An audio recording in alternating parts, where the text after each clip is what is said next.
Jika umat Islam menerima Al-Quran, mushaf, tulisan Al-Quran yang benar-benar asli, tanpa tanda baca, dijamin kita tidak akan mampu membacanya. Coba teman-teman lihat, bisa dicek gambar Al-Quran yang asli. Tidak ada titik-titik, tidak ada harokat, apalagi penjelasan tajwidnya itu tidak ada. Jadi ketika Islam mulai berkembang dan banyak orang memeluk Islam, maka ada kekhawatiran para umat Islam ini tidak mampu membaca Al-Quran dengan baik dan benar. Tentu akan sangat mempengaruhi pengertian-pengertian yang ada di dalam Al-Quran dari arti dan maknanya. Jika ada saudara-saudara kita umat Islam yang selalu mengatakan mari kita kembali ke Al-Quran, itu sebenarnya statement yang kurang tepat. Karena untuk memahami Al-Quran kita butuh peran para alim ulama. Bagaimana bisa kita memahami Al-Quran atau hadis Nabi tanpa peran para alim ulama? Tentu kita tidak akan bisa. Bismillahirrahmanirrahim. Assalamualaikum warahmatullahi wabarakatuh. Allahumma sholli ala sayyidina Muhammad wa ala ali sayyidina Muhammad. Jadi teman-teman sekalian, ada beberapa umat Islam yang selalu mengucapkan statement kita kembali ke Quran dan hadis. Sebetulnya ini kurang lengkap. Bukan salah ya, tapi kurang lengkap. Karena untuk kembali ke Al-Quran dan hadis, kita butuh peran ulama. Sebagai contoh yang akan saya bahas di sini adalah penulisan Al-Quran yang dimudahkan, dalam tanda kutip dimudahkan agar umat Islam lebih mudah membaca dan memahami arti dari ayat-ayat Al-Quran yang ada di dalam mushaf. Agar Al-Quran dapat dibaca dengan benar dan pengertian-pengertiannya dapat dipahami dengan baik, ulama melakukan ijtihad, menciptakan titik-titik, tanda baca atau harokat, ilmu nahwu dan juga ilmu tajwid.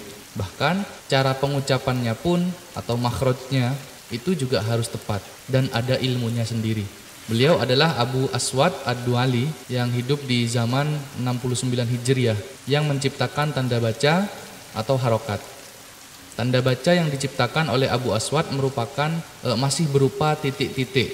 Ya, titik-titik inilah yang membedakan huruf yang satu dibaca fathah, kasroh atau dhammah. Pada fase selanjutnya ada ulama yang bernama Nasr bin Asim dan Yahya bin Ya'mar. Dua ulama ini berijtihad menciptakan garis-garis pendek untuk membedakan ejaan huruf yang sama seperti ba, ta, sa, ha, kho, ha, sin, shin dan lain sebagainya.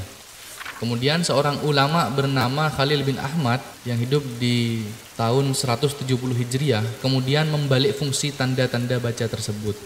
Titik-titik yang tadinya merupakan tanda harokat diubah menjadi tanda pembeda ejaan antara huruf-huruf yang bentuknya sama. Pada perkembangan selanjutnya juga diciptakan tanda hamzah yang sebelumnya ditulis dalam bentuk alif.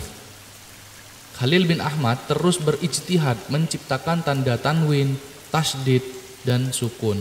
Khalil bin Ahmad memang dikenal sebagai pakar fonologi atau ilmu aswat, morfologi, ilmu syarf dan sintaksis, ilmu nahwu dalam bahasa Arab. Kemudian beliau melahirkan seorang murid yang sangat terkenal dalam bidang ilmu nahwu yaitu Imam Sibawayh. Selain itu, Al-Quran juga mengandung ilmu tajwid yang kemudian dihimpun oleh para alim ulama, diantaranya adalah Al-Azim Abu Ubaid Al-Qasim bin Salam, Hafs bin Umar Ad-Duri dan Al-Hafiz Abu Bakar bin Mujahid Al-Baghdadi dan lain-lain. Karena ilmu tajwid inilah kita bisa mengerti bacaan huruf panjang atau pendek dalam Al-Quran, karena panjang pendeknya huruf ini bisa merubah makna teman-teman. Dan selain itu kita juga dapat membedakan suara huruf-huruf ya makhraj yang tadi saya bilang yang ada di dalam Al-Quran, terutama huruf-huruf yang pelafalannya hampir sama, mirip-mirip seperti ha, kho, ha, seperti itu. Maksud saya di sini tidak lain adalah janganlah kita mengingkari jasa para alim ulama. Karena jika tidak ada para alim ulama di zaman dulu, contohnya yang mempermudah kita membaca Al-Quran, mungkin sekarang kita tidak akan mampu membaca Al-Quran dengan benar, apalagi sampai menggali hukum dari dalam Al-Quran itu sendiri. Yang perlu diketahui teman-teman di sini, yang menciptakan harokat, ilmu nahwu, sorof, tajwid itu bukan Rasulullah SAW ataupun para sahabat, tapi para ulama. Jadi inilah yang dimaksud oleh Rasulullah SAW, al-ulama warasatul anbiya. Jadi para ulama adalah pewaris para nabi. Ini baru soal membaca Al-Quran saja, belum lagi memahami Al-Quran. Masih di sana ada ilmu nasah mansuh, ada lagi ilmu tafsir, ada lagi muktamad mutasyabihat, dan lain sebagainya. Ini baru soal cara membacanya saja. Jadi janganlah kita mengingkari jasa para ulama yang telah memudahkan kita di zaman sekarang ini. Jadi inilah pentingnya bagi kita, terutama saya pribadi, sang santri Langgar, untuk mempelajari sejarah umat Islam, sejarah agama Islam, agar kita bisa lebih bijaksana dalam menyikapi hal-hal yang terjadi dalam kehidupan bersosial ini. Jika ada orang yang langsung mengambil ayat dari Al-Quran kemudian dia menerjemahnya sendiri, berarti dia secara tidak langsung sudah mengingkari jasa para alim ulama.